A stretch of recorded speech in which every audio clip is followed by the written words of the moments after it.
Hello students, we are back with another new video, and in this video we are going to start a new chapter 5 Vedic, and in this chapter we will talk about sources of information, arrival of the Aryans, the Rig Vedic period and early Vedic period, later Vedic age, the Megaliths, etc.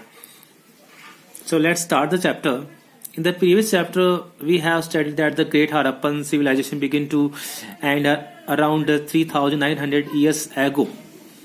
Some scholars think that it is the arrival of the Aryans in India in about 3,500 years ago that ultimately brought about the collapse of the Harappan civilization. In fact, their invasion seems to have been responsible for the collapse of this civilization. They compose the Vedas. Since these Vedas contain lots of information about the life of the people of this period, this age is called the Vedic period. इससे पहले के chapter में जब the first cities हमने chapter 4 read किया था, उसमें हमने स्टडी किया कि आर्यंस के आने की वजह से कुछ स्कॉलर्स ये मानते हैं कि आर्यंस के आने की वजह से हड़प्पन सिविलाइजेशन का कोलैप्स हुआ, यानी वो डिक्लाइन होता चला गया, उसका खात्मा होता चला गया। तो ये बात कुछ स्कॉलर्स मानते हैं ऐसा। आर्यंस इंडिया में आए और उन्होंने वेद कंपोज किए, दे कंपोज द वेदास, और इन वेदों में ही आर्यंस की लाइफ के बारे में, इस पीरियड के लोगों की लाइफ के बारे में हमें इंफॉर्मेशन मिलती है, और इसलिए इस पीरियड को वैदिक पीरियड ही बोलते हैं। But who were Aryans? Question आता है, एक सवाल आता है हमारे दिमाग में, हमारे जहन में कि आर्यंस कौन थे। हमने इतना सा पढ़ा कि हड़प्पन सिविलाइजेशन का एंड हुआ, डिक्लाइन हुआ आर्यंस की वजह से, लेकिन ये आर्यंस थे कौन? तो उनके बारे में सोर्सेज ऑफ इंफॉर्मेशन, हमें इंफॉर्मेशन कहां से मिलती है? The historians have divided the Vedic age into two periods. The period of 1500 to 1000 BC is termed as early Vedic period, and 1000 to 600 BC is termed as the later Vedic period. Historians ने Vedic age को two periods में divide किया है, early Vedic period and later Vedic period. Why is this period called the Vedic age? इस period को हम वैदिक as क्यों बोलते हैं? It is because our main source of information about this period comes from the four Vedas. वैदिक period, इस period को वैदिक एज इसलिए बोलते हैं क्योंकि इस पीरियड के बारे में जो जानकारी हमें मिलती है वो चार वेदों से मिलती हैं, और वो वेद हैं ऋग्वेदा, सामवेदा, यजुर्वेदा एंड अथर्ववेदा। ये चार वेद होते हैं जिनसे हमें इस पीरियड के बारे में इंफॉर्मेशंस मिलती हैं। The four Vedas give a lot of information about the Aryans and their religion, society and culture. Aryans की सोसाइटी, रिलीजन एंड कल्चर के बारे में इन फोर वेदास से ही हमें इंफॉर्मेशन मिलती है। अराइवल ऑफ द आर्यंस, उनका आना कैसे हुआ, किस तरह वो आए। Most historians believe that the Aryans were a semi-nomadic, pastoral but cultured race of people. They lived in Central Asia में रहते थे. One group later known as Indo-Aryan broke away from the main stock of Indo-European in Central Asia and moved eastward and reached to Indian subcontinent. Central Asia में रहते थे Aryans, इसलिए इनको आगे चल के इंडो आर्यन कहा जाने लगा। वहां से ये इनका जो स्टॉक है ये सेंट्रल एशिया में जो था ये इन्होंने मूव किया ईस्ट की तरफ, और इस तरह से ये इंडियन सबकॉन्टिनेंट में पहुंचे। This is supported by the fact that certain words and terms are common to the European languages and the Indo Aryan languages. कुछ शब्द होते हैं इंडो आर्यन लैंग्वेजेस में या यूरोपियन लैंग्वेजेस में, वो टर्म्स या वो शब्द कुछ एक जैसे हैं, संस्कृत में मिलते जुलते हैं। फॉर एग्जाम्पल, मैत्री in Sanskrit and mother in English. Sanskrit में मैत्री होता है, इंग्लिश में मदर होता है। भरतरी in Sanskrit and brother in English and brother in German. etc. This is why Sanskrit is considered to be a part of Indo-European family of languages.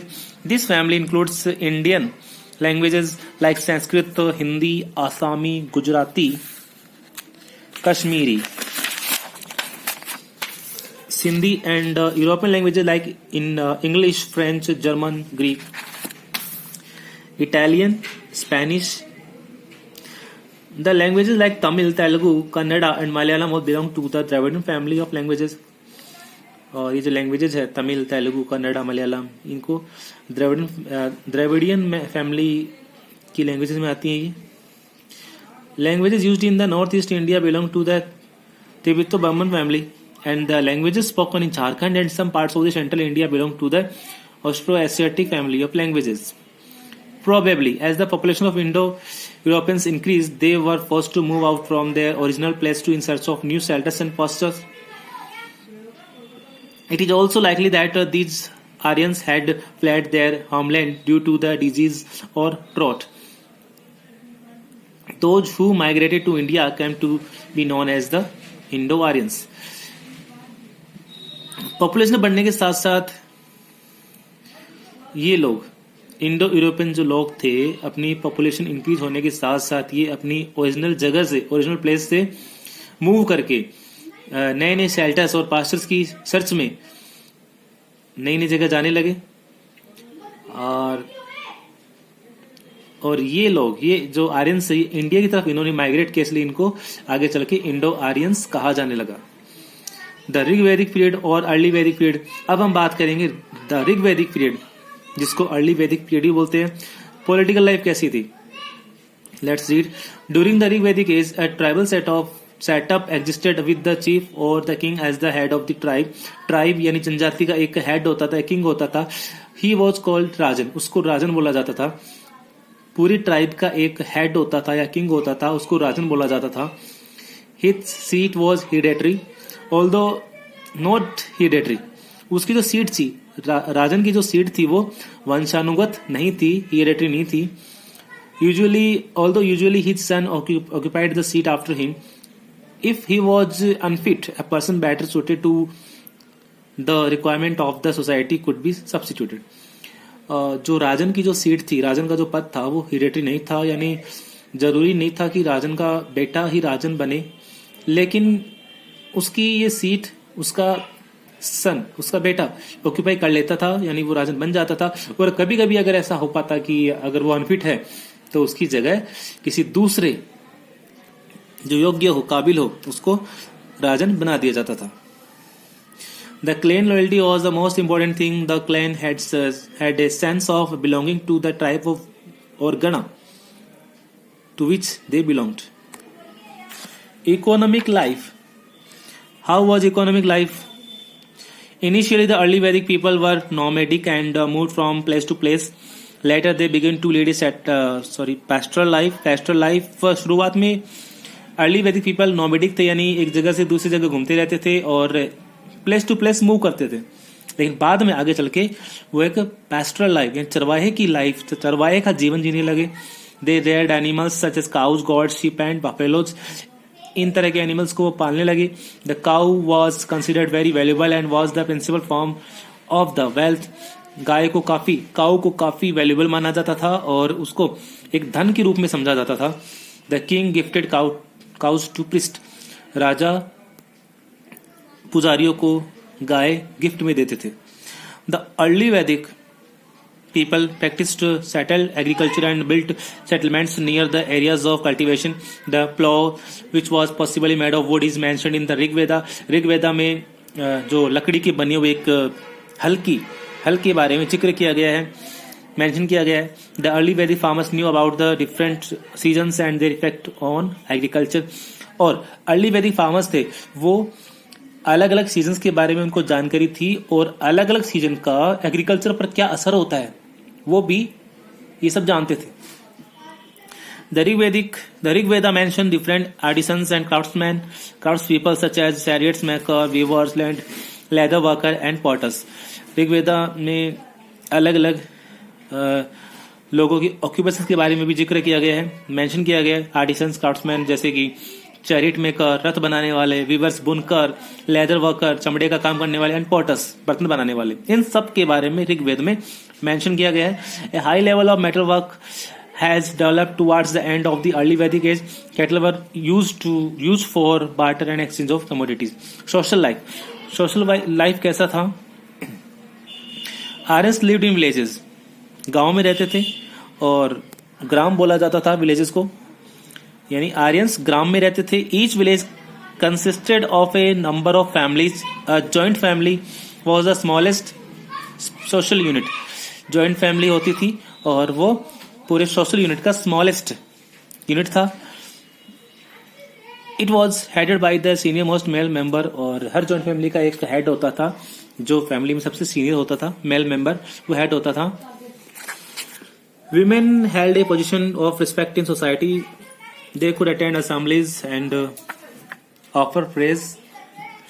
Women की काफी रिस्पेक्ट होती थी सोसाइटी में, उनको असेंबलीज में एंड प्रेयर्स में शामिल होने का मौका मिलता था. Varna system. The Varna system was characteristic features of Vedic society. The term Varna basically means colors of the skin. Varna system काफी prominent था, ये एक विशेषता थी सोसाइटी की. वर्णा का मतलब होता है colour of the skin, skin का colour. It was primarily used to differentiate the Aryans from the supposedly dark-skinned non-Aryans. Subsequently, the term came to be used for the social class. और ये जो कलर ऑफ द स्किन है, वर्णा system, ये इसलिए लागू किया गया. जो आर्यंस थे वो उनका कलर फेयर था, थोड़े गोरे थे, और जो इंडिया के लोग थे उस समय वो थोड़े कलर में काले थे. तो इसका वर्णा शब्द का प्रयोग इसलिए किया गया कि आर्यंस को बाकी लोगों से अलग पहचान मिल सके. The entire society was divided into 4 main classes और वर्णास, और यही वर्णा आगे चल के सोशल क्लास को बांटने में काम में लिया गया. जैसे कि 4 वर्णास, ब्राह्मण, क्षत्रिय, वैश्य, शूद्र. पूरी सोसाइटी को 4 पार्ट्स में डिवाइड किया गया, 4 क्लासेस में, ब्राह्मण, क्षत्रिय, वैश्य, Shudra. The varna system was essentially based on occupation. और ये जो वर्णा सिस्टम है ये ऑक्यूपेशन पर डिपेंड था, काम पे आधारित था. The priest who look after religious matters and recites prayers were Brahmins. वो पुजारी जो रिलीजियस मैटर्स यानी धार्मिक काम देखते थे या प्रेयर्स करते थे वो ब्राह्मण थे. Kshatriya were warriors who protected the tribes from external danger. Kshatriya योद्धा होते थे, वॉरियर्स थे, और जो अपने ट्राइब्स को बाहरी डेंजर से, बाहरी खतरों से प्रोटेक्ट करते थे. The Vaishya worked as cultivators, craftsmen, merchants and traders.